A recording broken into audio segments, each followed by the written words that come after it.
There are mysteries that horrify us because of their violence, and then there are stories that chill us because they reveal how far human manipulation can reach.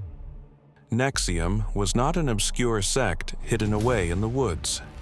It was a self-help movement that lived in plain sight, drawing in actors, billionaires, and everyday professionals who believed they were stepping into a world of empowerment and success. Behind the polished image of workshops and personal growth, however, lay a nightmare of blackmail, coercion, and sexual slavery. The name itself, spelled NXIVM but pronounced NXIVM, became synonymous with one of the darkest cult scandals of the modern era. This is the story of how Keith Raniere convinced hundreds of people to hand over their trust, their bodies, and their freedom in the name of self-improvement.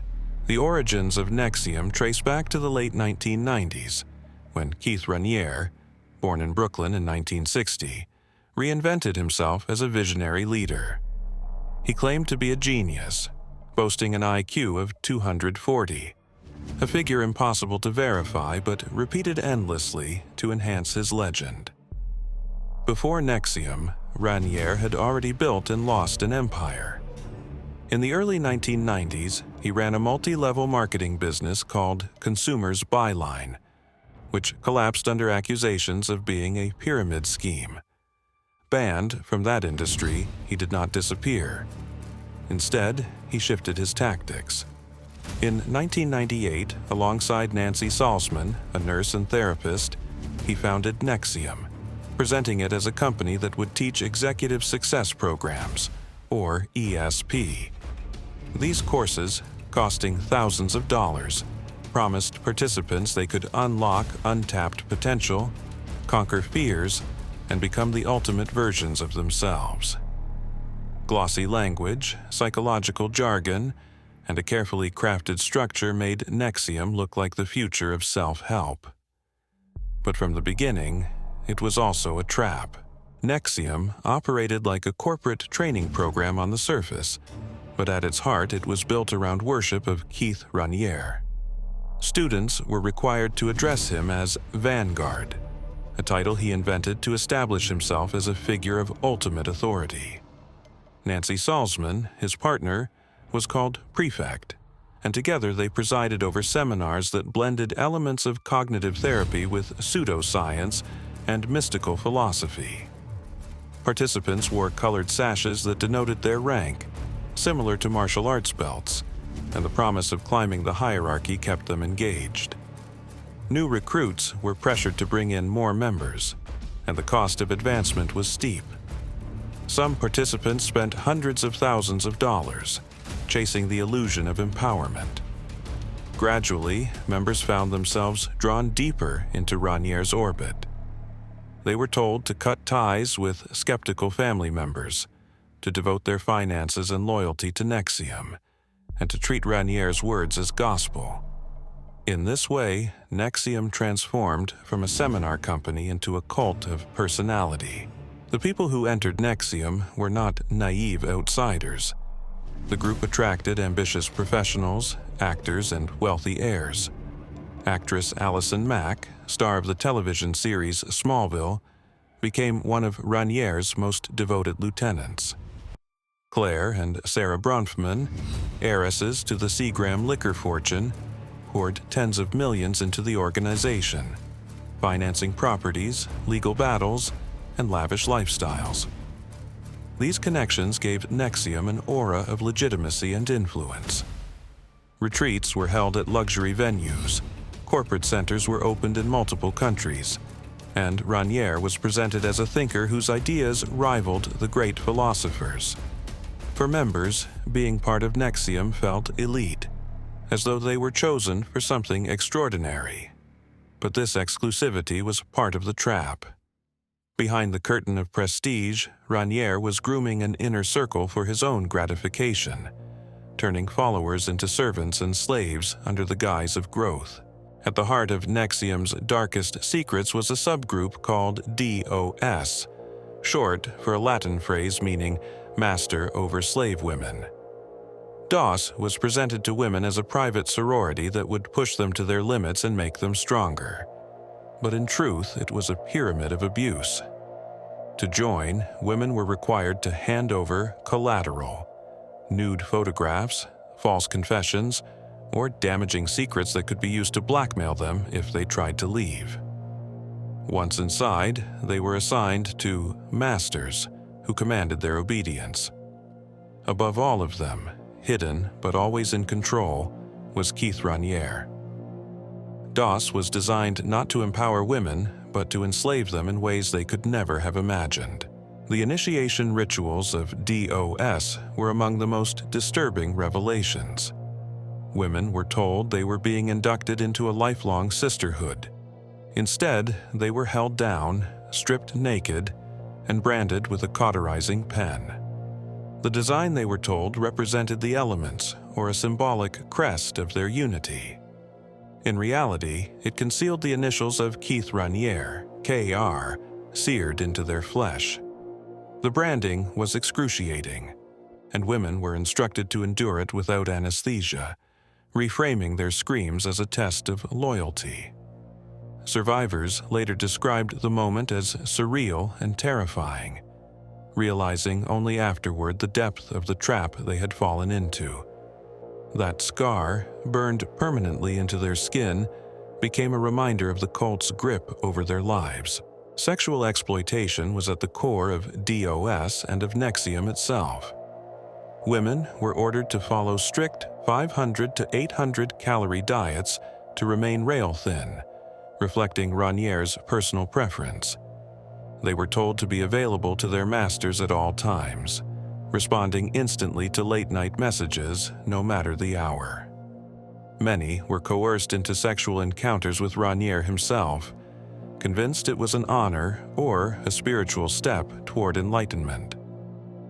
Allison Mack, once admired as a Hollywood actress, became one of the chief enforcers, recruiting women into DOS and framing sex with Raniere as a privilege. Testimonies revealed that women were pressured to have threesomes, to satisfy his fetishes, and to submit to humiliating rituals that left them broken. The line between devotion and exploitation vanished. What was presented as empowerment was, in truth, systemic sexual slavery, orchestrated by Raniere and enabled by his loyal followers. Even outside of DOS, Raniere's control over NXIVM members was absolute. He dictated what they ate, how they slept, who they associated with, and how they spent their money. Members were pressured to cut off disintegrators, anyone skeptical of NXIVM. They signed contracts, took on massive debts, and spent endless hours in classes. For those who resisted, there were punishments, shaming, isolation, or the threat of releasing their collateral. Raniere positioned himself as a spiritual father, but he acted as a jailer. For some, the psychological pressure was so strong that even when confronted with abuse, they defended NXIVM fiercely. In their minds, leaving would mean losing everything: their friends, their identity, their sense of purpose.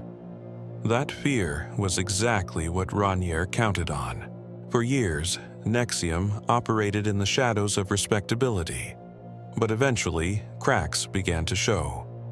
Families of members raised alarms as their loved ones grew thinner, more secretive, and financially ruined. Some defectors began to speak out, revealing the inner workings of DOS.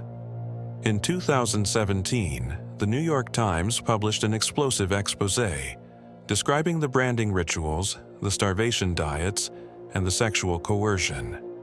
The article ripped away the polished image of NXIVM, exposing it as a predatory cult. Public outrage followed quickly, and for the first time, law enforcement began to act. The FBI launched a full investigation. By then, Raniere had fled to Mexico with several loyal followers, attempting to evade capture.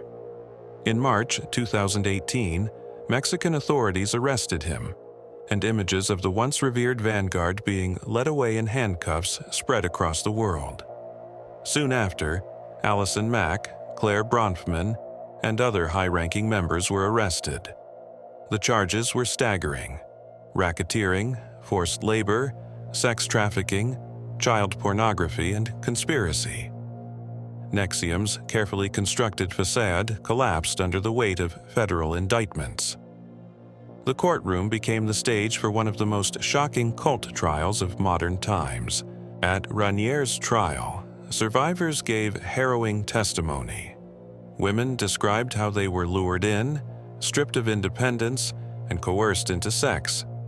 They spoke of branding ceremonies, starvation diets, and being forced to please Raniere sexually as acts of supposed growth. One witness detailed how she was locked into a cycle of obedience and shame, believing she was weak whenever she resisted. Others recounted the humiliation of providing collateral and the fear it would be used against them if they tried to leave. The defense argued that NXIVM was a community of consenting adults, but the evidence, emails, recordings, and testimony showed that consent had been systematically destroyed. The courtroom heard not of empowerment but of exploitation, blackmail, and abuse. In June 2019, Keith Raniere was convicted on all counts, including sex trafficking, forced labor, and racketeering. The jury deliberated for less than 5 hours before returning a guilty verdict. In October 2020, he was sentenced to 120 years in prison, effectively a life sentence. Allison Mack received 3 years, while Bronfman was sentenced to more than 6. For survivors, the sentences brought closure, but also left permanent scars. NXIVM's empire had crumbled, but the trauma it left behind continued to shape the lives of those who had been trapped within it. The story of NXIVM is a chilling lesson in how manipulation can wear the mask of empowerment. Raniere exploited people's desire for growth, belonging, and meaning, twisting those hopes into chains of obedience and slavery.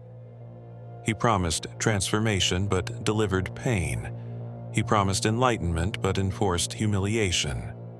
NXIVM has become a symbol of how dangerous a charismatic leader can be when given unchecked power, and how easily intelligence, ambition, and vulnerability can be weaponized.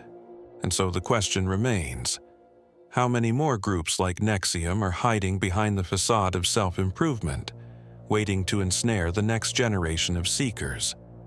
Thank you for watching this deep dive into one of the most disturbing cults in recent history. If you found this story chilling, share your thoughts in the comments, and don't forget to subscribe to Dark Butterfly for more true crime mysteries, unsolved cases, and haunting stories from the shadows. Stay safe, stay aware, and never stop questioning.